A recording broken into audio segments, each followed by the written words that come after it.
బాధతో కృంగిన నేస్తమా, గురిలేని బ్రతుకుతో అలసిన ప్రాణమా,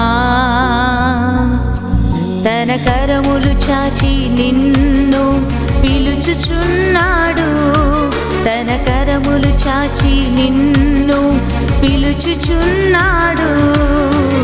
ఆదరిస్తాడు, ఆదరిస్తాడు యేసు ఆశ్చర్యకరుడు, యేసు ఆశ్చర్యకరుడు, యేసు ఆశ్చర్యకరుడు. Praise the lord. యేసు ఆశ్చర్యకరుడు అనుదిన వాగ్దానం. ఈరోజు దేవుని వాక్యాన్ని చదువుకుందాం. కీర్తనలు 34:9 చదువుతున్నాను. ఆయన యందు భయభక్తులు ఉంచువానికి ఏమీ కొదువలేదు. దేవునికి మహిమ కలుగును గాక. దేవుని బిడ్డలారా, తన యందు భయభక్తులు గల వారి జీవితంలో ఏ మేలు కొదువై ఉండదంట.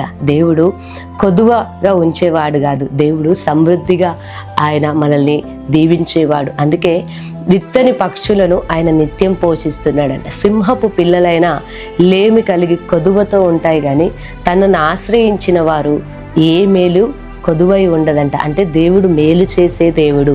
ఎవరి జీవితంలో దేవుడు మేలు చేస్తాడంటే తన భక్తుల ఎడల, తనను ప్రేమించే వారిని, తన మాటను అనుసరించి నడిచే వారి జీవితంలో మేలులకు కొదువలేదు. దేవుని బిడ్డ, దేవుని వాక్యాన్ని వింటున్న నీ జీవితంలో మేలు జరగట్లేదే నా పట్ల అని అనుకుంటున్నావా? ఒక్క మేలు జరిగితే బాగుండు అనుకుంటున్నావా? లేదు లేదు.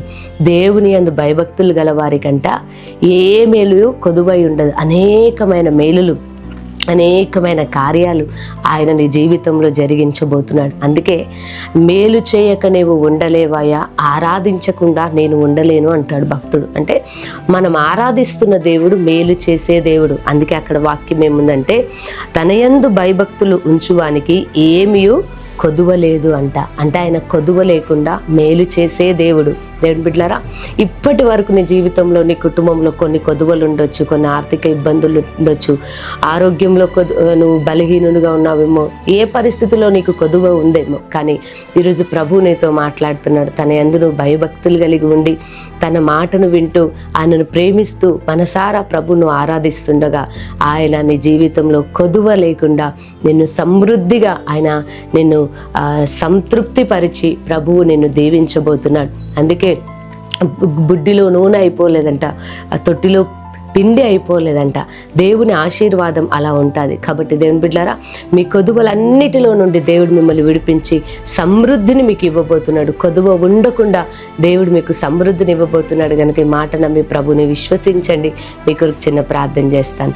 సర్వశక్తి గల దేవా, స్తోత్రం నాయన. నీ యందు భయభక్తులుగా ఉంచి వారికి ఏ మేలు అయ్యా ఏమీ కొదువై ఉండదంటున్నావు. అవును ప్రభా నాయన, మా అక్కర్లు తీర్చే దేవుడు నాయన, కొదువలన్నిటినీ నాయన తీసివేసి సమృద్ధినిచ్చే దేవుడు నీవు ప్రభువా. ఎంతమంది బిడ్డలైతే ఈ మాట నమ్ముతూ విశ్వసిస్తున్నారో ప్రభువా, తక్కువ అవుతుంది అనుకుంటున్నారేమో, కానీ ఆ రోజు అయా బుడ్డిలో నూనె అయిపోలేదు, అయా తొట్టిలో పిండి అయిపోలేదు ప్రభువా. నీ బిడ్డలను సమృద్ధిగా నాయన ఇదిగో మీరు సమృద్ధినిచ్చి సంతృప్తి పరిచి నాయన అయా వారిని దీవించమని యేసు నామంలో ప్రార్థిస్తున్నాను తండ్రి. ఆమెన్. దేవుడు మిమ్మల్ని దీవించునుగాక.